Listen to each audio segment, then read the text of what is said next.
Hello, my name is Adam Winrich, and I got some whips sent to me by Tirapong Nilapat.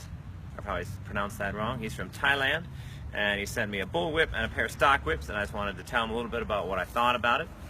First thing I want to say is this bull whip is a great looking whip. Your plaiting is very neat. Looks very good, nice colors, nice patterns. Good job tying the knots. There's just a couple things I guess I would say. I suppose when I make bull whips, I make them just a little heavier.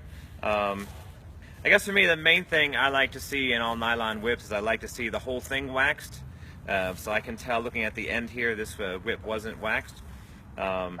Also, I think your plaiting in your belly is a little bit too tight. I think it would flow better if, say, if this part of the whip was a little bit more limber.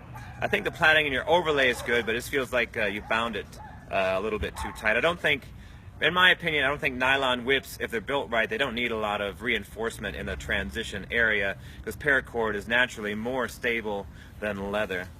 And the only other couple things I'd mention is it looks like when you come down to 4 strands here at the end that you're plaiting around 1 strand. Usually if I end in a 4-strand point, I'll just braid the 4 strands. I won't braid over a core. That way the point is smaller and it's closer to the same size as the fall, which is really only 2 strands. So I try to get the end of the braiding and the fall to be as close to the same size as possible.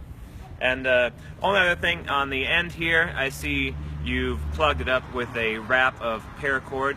Usually what I do is I'll flat braid some paracord, about 6 to 8 strands, and do a little flat braid and bind that over the end so you see some braiding. I've done that on the pair of stock whips I made that I'll show you in a second. So that's all I had to say about the bull whip. And with the pair of stock whips, also they're very good. One thing I would say, I usually use a little bit thicker wood for the handle so it's more durable. And also, if I were you, I would have, the braiding actually in the thong actually feels pretty good. It doesn't feel like it's too tight. Again, I would say you'd carry the point down a little bit finer and wax the whole thing. Sometimes if you are going to wax a whip, you find you can braid it looser, and then when you wax it, that naturally tightens up the whip. The biggest thing with your stock whip is the keeper section here. You've made it so that the thong keeper is sitting right on the handle, and really what you want to do is you want the handle keeper long enough so that way the thong can pivot in every direction. Right now it's so tight that it pretty much almost acts just like a bull whip would. So I'll show you the stock whips that I made.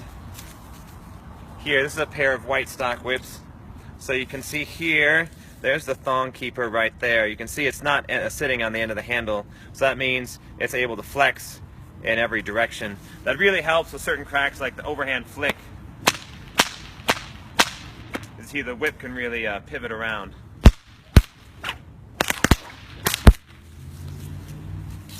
And I think if I forgot to mention, I would mention on these, your knots and the handle just feel a little spongy, so I would try to plait that tighter.